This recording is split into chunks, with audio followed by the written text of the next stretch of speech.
Bom, estamos de volta aqui com o programa Encontro de Pais, que está começando agora para falar de filhos, obediência, respeito, disciplina.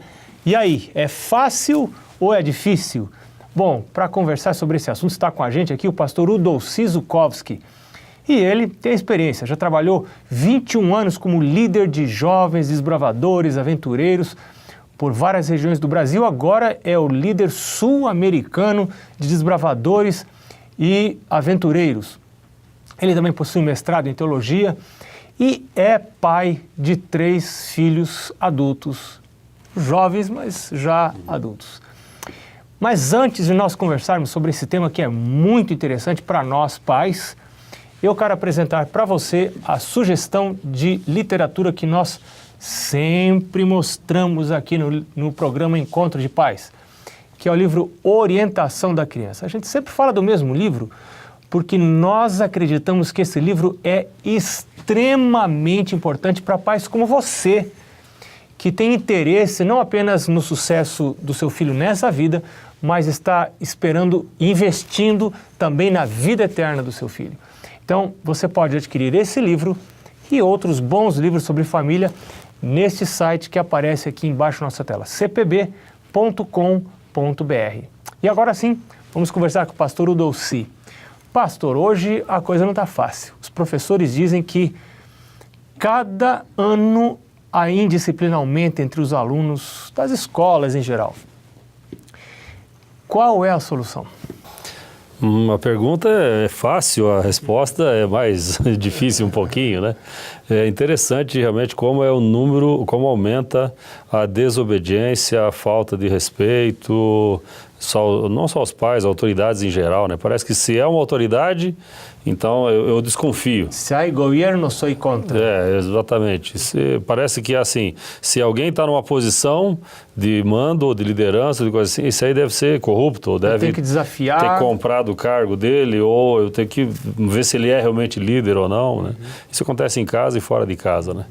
Agora, a obediência dos filhos realmente sempre foi um desafio e a gente precisava talvez conversar um pouquinho sobre isso, né? Eu lembro de uma frase, até eu trouxe aqui essa frase que eu gosto muito dela, de alguém que não tinha filhos e depois teve um filho.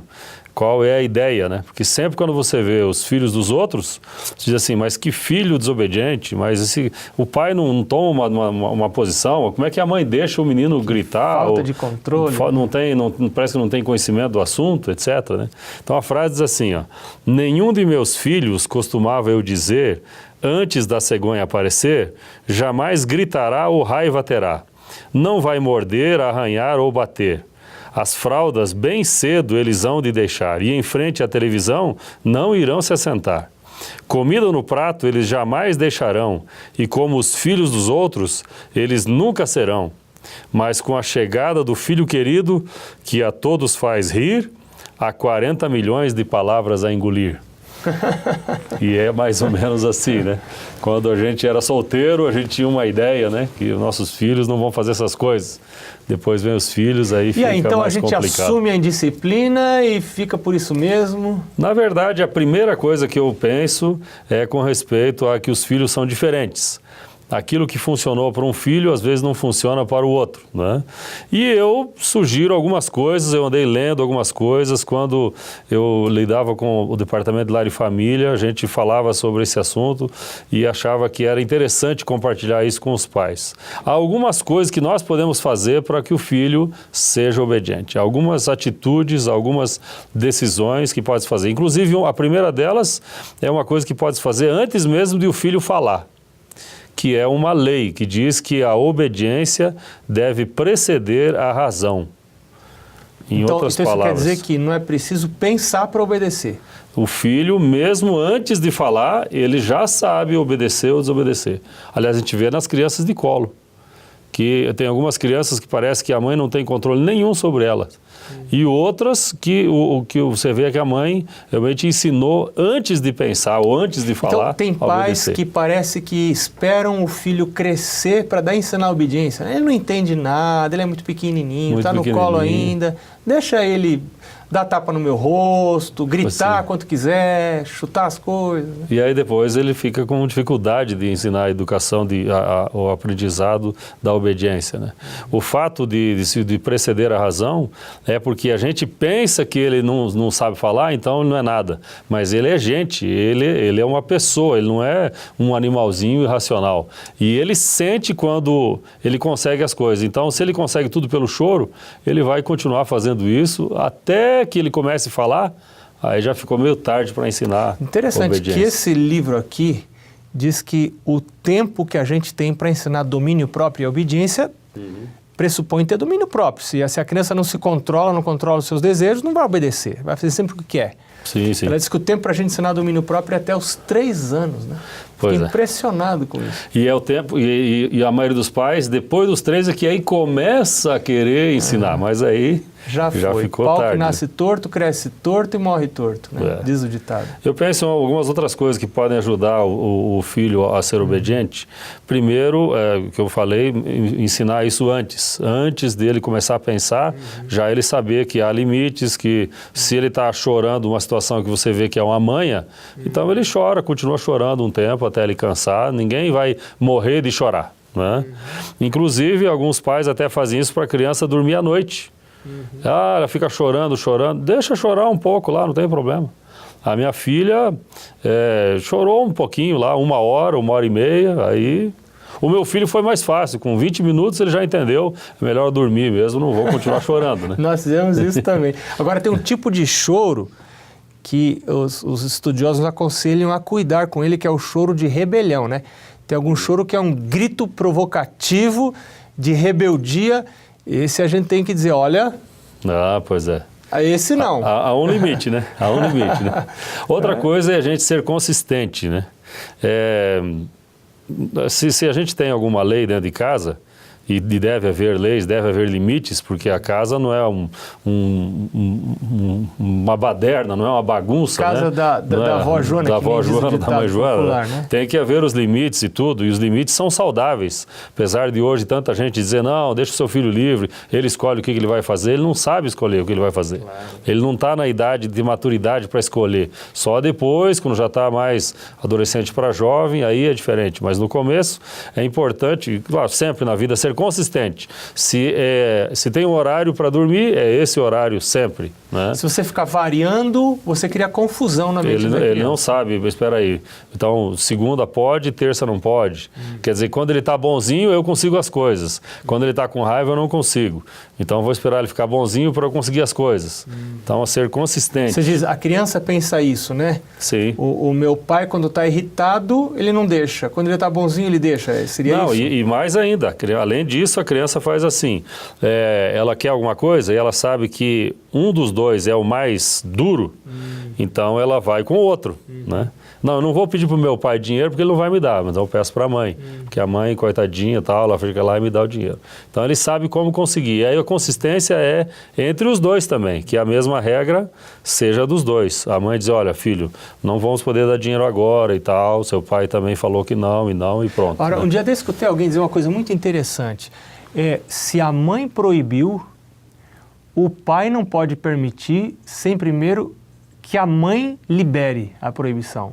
Se o pai proibiu, a mãe não pode permitir, a não ser que o pai libere a proibição. Você concorda com isso? E não só concordo, como acho que talvez essa seja uma das coisas mais difíceis dos pais, né? Porque os filhos sabem jogar um contra o outro e às vezes falou com o pai e o pai nem sabe que já pediu para a mãe. E aí, não, tá tudo bem liberado. Daqui a pouco a mãe, cadê o filho? Não, o filho foi lá jogar bola. Mas eu disse que era para não ir. E aí fica aquela situação. Eu acho que essa é uma das coisas que mais fragilizam a disciplina em casa. É quando o filho percebe que há uma brecha entre o pai e a mãe e eles entram por aí e tomam proveito disso, né? Então o pai e a mãe, como você está dizendo, terem uma frente unida. Eles são parceiros, eles não são concorrentes, né? Não são, não, eu sou melhor que você, eu sou mais pai ou mais mãe do que você. O problema é que às vezes os cônjuges, o pai e a mãe estão ali com uma dificuldade, algum conflito entre eles e por falta de maturidade acabam atraindo o filho para dentro do conflito, colocando o filho como uma arma do conflito. Jogando o filho contra ela. Isso é uma crueldade muito grande, uma falta de maturidade muito grande que vai trazer problemas emocionais para esse filho um dia, né? Outra coisa interessante é com respeito ao que a gente chama de um comportamento negativo, como agir com um comportamento negativo. A chave é como se fosse um segredo, o segredo NN, fica fácil de decorar, NN. Quando o menino ou a menina tem um comportamento negativo, a tendência dos pais, algumas vezes, é... filho, então tudo bem e tal, tentar contornar a situação. Por exemplo, o menino tem um comportamento negativo na frente dos outros, de visitas. Ou está num grupo na casa de alguém e o menino tem um comportamento mau. Então, como está na frente dos outros e tudo, ele teve um comportamento negativo e não aconteceu nada. Não aconteceu nada. Então, ele se aproveita da situação. Por isso, a chave NN. Se o comportamento é negativo, negue. Talvez tenha que fazer isso algumas vezes, mas ele já vai saber. Por exemplo, tem filhos que sabem que pedir dinheiro para o pai não vai conseguir, mas quando ele está conversando com os amigos, pai, me dá um dinheirinho e tal, aí ele, tá bom, filho, pega aqui para não encher mais a paciência, e aí o filho se aproveita disso. Então, se o comportamento é negativo, negue, não importa que circunstância for. Me lembro uma vez eu estava no supermercado e a minha filhinha, pequenininha na época, teve um comportamento negativo. Estava só eu com o carrinho e a menina, e ela queria chocolate e tal. Eu falei, filha, nós não vamos comprar chocolate, não vamos comprar chocolate. E ela abriu o berreiro dentro do carrinho, no supermercado, e começou a chorar, e quero chocolate, chorar e tudo. Se o mundo tivesse caído, né? E aí a tendência do pai é o quê? Bom, para você parar de chorar, pega o chocolate aqui e para de chorar. Mas eu acho que eu já estava meio calejado, né, dessa situação, e se o comportamento é negativo, negue. Então eu estava na fila ali do supermercado e ela chorando, e eu disse, não, você não vai ter o chocolate, depois a gente vai conversar. As pessoas olharam e tudo, né, e eu... olhei, encarei e tal, tranquilo. Algum problema com vocês aqui? Tá tudo bem com a minha filha, né? Mas eu lembro que foi a última vez. Sou eu, né? Foi a última vez. Ela não chorou mais. Então, outra vez deve ter pedido também, mas não chegou a fazer aquele escândalo, né? Comportamento negativo, negue. E o contrário também. Comportamento positivo ou comportamento correto, compense. Se o comportamento é correto, compensa. Então, o que acontece algumas vezes com a gente, nós pais? E a gente erra muitas vezes são assim. Os elogios, a importância dos elogios. A gente, muitas vezes, nós erramos assim. Bom, se é negativo, eu nego mesmo. Então, eu nego. Mas aí a criança é obediente, ela faz correto as coisas, ela obedeceu e tal, e você fez de conta que tudo bem, normal. Quer dizer, de alguma forma, não significa que cada vez que obedece, que tem que compensar, que tem que dar um presente, etc. Mas existem muitas maneiras de compensar. Um elogio público uma compensação exatamente, enorme. Um abraço, tomar no colo, olha, você é o filhão do papai e tal, etc. Tem várias maneiras de compensar. Então, se a gente usar essas duas ferramentas, negativo, negue. Se é comportamento negativo, negue. Se é comportamento correto, compense. Ele está num bom caminho para ele ser obediente, porque ele vai ver que o fato da desobediência é prejuízo para ele. E a obediência é lucro, é vantagem, é benefício para ele. Pastor, só para a gente encerrar, como que o exemplo de Jó pode servir de modelo para nós, pais de hoje? A história de Jó é importante, e a história de Jó fala dos filhos e o pai orando, né? Jó capítulo 1:5 diz de que ele de manhã cedo chamava seus filhos e os santificava. Será que os pais fazem isso hoje? Chamar os filhos de manhã cedo. Família, exatamente. Né? O culto da família, e o santificava. Se eu não tenho autoridade para chamar para o culto da família, eu vou ter autoridade para chamar para outras coisas. A obediência, na verdade, não vai acontecer como a gente deseja. E ele se levantava de madrugada e oferecia holocausto segundo o número dos seus filhos. Talvez eles tenham pecado, talvez os meus filhos tenham blasfemado contra Deus seu coração. E assim fazia Jó continuamente. O exemplo de Jó é o exemplo de um pai que se preocupava, orava, buscava sabedoria de Deus para que os seus filhos fossem fiéis e obedientes. Um homem que assumiu a liderança espiritual da sua casa, chamou para si a responsabilidade. Eu sou responsável pelo futuro espiritual dos meus filhos e eu vou desempenhar o meu papel. Eu também acho o modelo de Jó. Eu acho importante, isso não tem muitos detalhes sobre os filhos de Jó, mas não fala que eles eram desobedientes, que eles eram rebeldes, etc. Né? Na verdade, um bom exemplo a ser seguido, o nosso amigo Jó. Muito obrigado, pastor. Obrigado você que nos acompanhou até agora no Encontro de Paz de hoje.